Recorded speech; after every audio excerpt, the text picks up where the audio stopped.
have the choice of flying other airlines who are with us here today. So if I were the owner, I would be thanking you for coming to our session.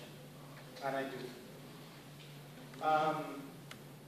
This is how I came to find this idea that I would like to share with you today. I won't tell you what the idea is yet. I was sitting in a German class at the Goethe Institute in Buenos Aires, my city, and the professor wanted to explain, I'll be careful, what a saying that is less used, I believe, in English than in Spanish. In English, it would go something like, the extremes meet. So he wanted to explain what that is, and he was trying to do it with words, but instead, I hope that you will be able to see there, he said that it's a very counterintuitive idea because the extremes do not meet. They are very far removed. So why do you say, and to illustrate in what sense opposite positions actually have much in common, he drew a nail here or something and a string here hanging from the nail, and the two extremes meet, right? Now, if I give you a week to illustrate how extremes meet, so that someone that looks at that without the need of conversation, explanation, will grasp the notion. And at the same time, if he knows what the Nazi movement is and what the communist movement is, at the same time, he may understand why they meet in some aspects, uniforms, military strategies, whatever. If I give you a week, perhaps you will come with something much better than that. Perhaps some of you will actually bring a string to the classroom. Well, that's what I did with my students. I came after having seen my professor, Wolfgang, teach do this, and I said to them, okay, for next week, I would like you to draw a map of the Argentine judiciary, both of the federal judiciary and of the state judiciary, in the same map. You can choose how to do it, you can paint, you can use colors, you can put a surface on it, and what. So it started as something not planned at all. Then when they came with the first group of, let's call them drawings, some of them were not drawings. Then when I saw that, and when I realized that I could teach, say, separation of powers, or the jurisdiction of the federal judiciary, with their drawings, as I was looking at the drawings, and they were sitting on the floor, then I decided to start to do this on a more regular basis. And for each individual human rights topic, for the important ones, this is part of constitutional law, of course I teach. Human rights is, and so is the judiciary or separation of powers. For each one of them, we would do a contest. They would bring their drawings, and we are fortunate in my school to have a small gallery of art. So I talked to the curator of the gallery of art, and she agreed that once a month we would meet there, they would display their drawings. They were really happy that we could do that at a gallery of art, probably told their parents. And then I would be a juror. Because to get them to draw well, I thought I would use incentives, and I said there will be prizes. And there were prizes. There was a third prize, a second prize, first prize. Now, at the beginning, the prizes were books, but we all want more and more. So I had to go and look for better prizes. So there was this was 2010, this one super contest where the prize would be, I put it like this, a trip to Prague. Now, they drew really well. Of course, the majority of them are not artists. They are like you and me. Maybe you are an artist. You can tell that I am not.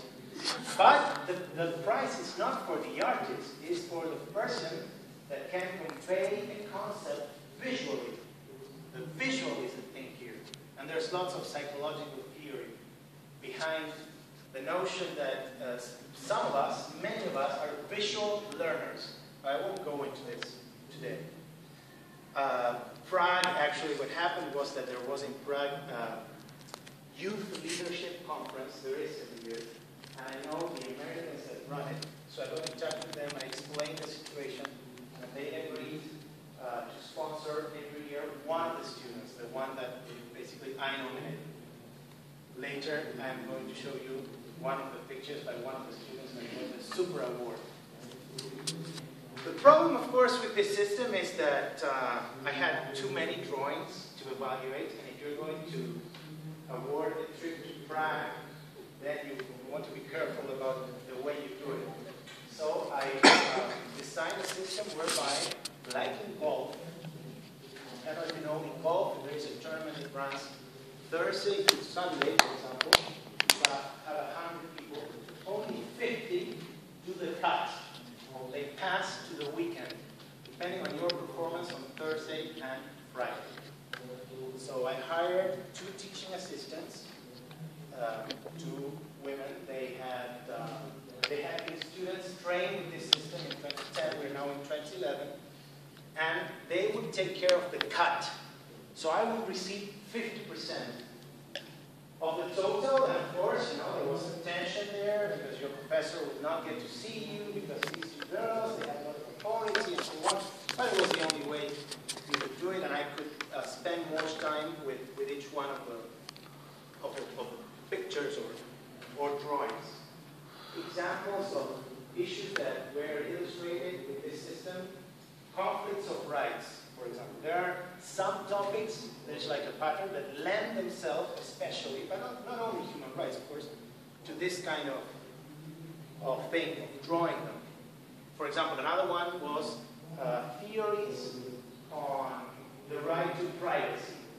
So draw the decisional theory of the right to privacy and the spatial theory of the right to privacy. Which takes me to 2012, where I decided for the first time, after having trained the students in the drawing system all along the semester, to evaluate them with the drawing system. Because I wanted to avoid public outrage, I gave a choice to the students so that they could decide whether to answer the questions writing or drawing. 50% of the students in this test, the only one I've conducted like this so far, chose to draw. And the incentive was for the drawers that they would have some more time to do their exam. Actually, they did very, very well in the exam, those who chose to draw. One of the students said about the drawing system that the things that he was a male student, drew during the course were the things that he remembered the most at the end of the year when he had to give the oral exam that we have. It's a comprehensive general exam. So I think that's true for myself. I found it so when I made my own notes in school, and I wasn't surprised to see that at least for an important number of the students, it is so useful to have images and not sentences. Right. Almost finally, let me share with you why I think that using to some extent a system like this one can help to combat the use of technology in the classroom, which I think is one of the major problems we face these days. And we are blessed, I think, here in that sense. I am blessed, because otherwise I don't know if you would be with me now. You're probably missing touching something. So this is the galactic way in which I present it. Those who are more or less my age, my uncertain age, know that in the late 70s, the Star Wars then trilogy started. Although not many people know the name of the person it's called. Does anyone know the name? Pardon? No, that's the second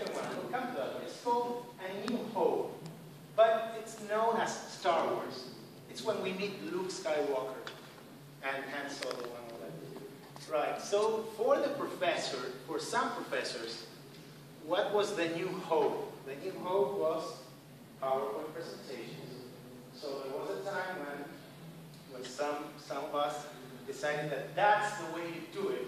That's the way to do it. But then the students strike back and they bring their laptops to the classroom. That's the second part of the trilogy. So the professor is looking at the main screen and illustrating things, and the student is looking at his own screen, reading the New York Times, the NBA results, watching friends, checking the emails, reading Facebook, etc. None of which we can do here now, I think. I hope. Then the professor, of course, is like flabbergasted by this situation, and the third part, which would be episode 6, by the way, of the trilogy, then trilogy comes, which is the return of the professor,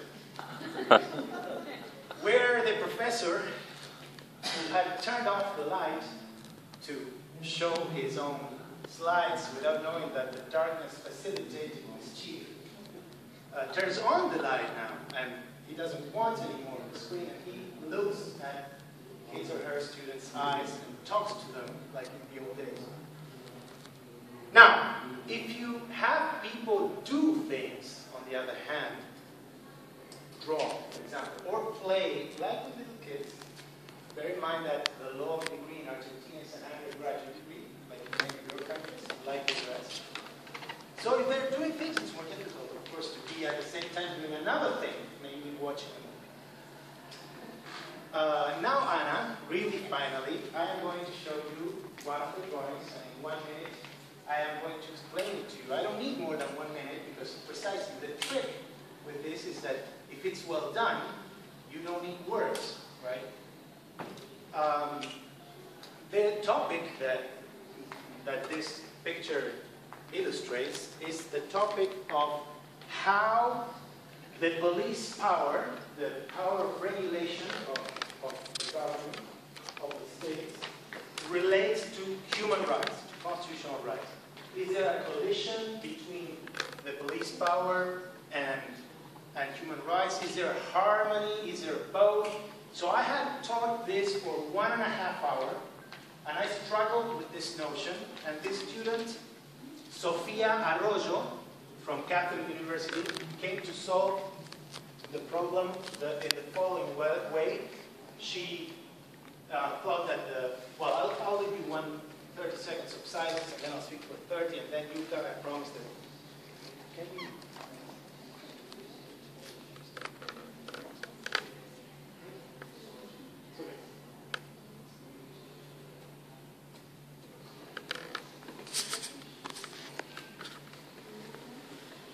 Right, so the police power is a gardener, takes care of the garden of rights, according to Sophia, thank you. Each flower is a right, the right to property, etc., etc. And indeed, as conventional wisdom has it, the police power limits rights, she says, cuts, etc. But at the same time, it's what we do in a garden and we call pruning, so you're not just doing something negative, that allows the flower to grow better. Indeed, she was so smart as to put some tutors or guides for some of the flowers that needed help to grow. And then in a clearly positive function, the gardener waters those flowers. There's no antagonism there. There is a harmony. Those flowers will, there is an E there. The E is state in Spanish. It's called, they need the state to flourish. Flourish, by the way, in Spanish, flor is flower. So there you are. Thank you.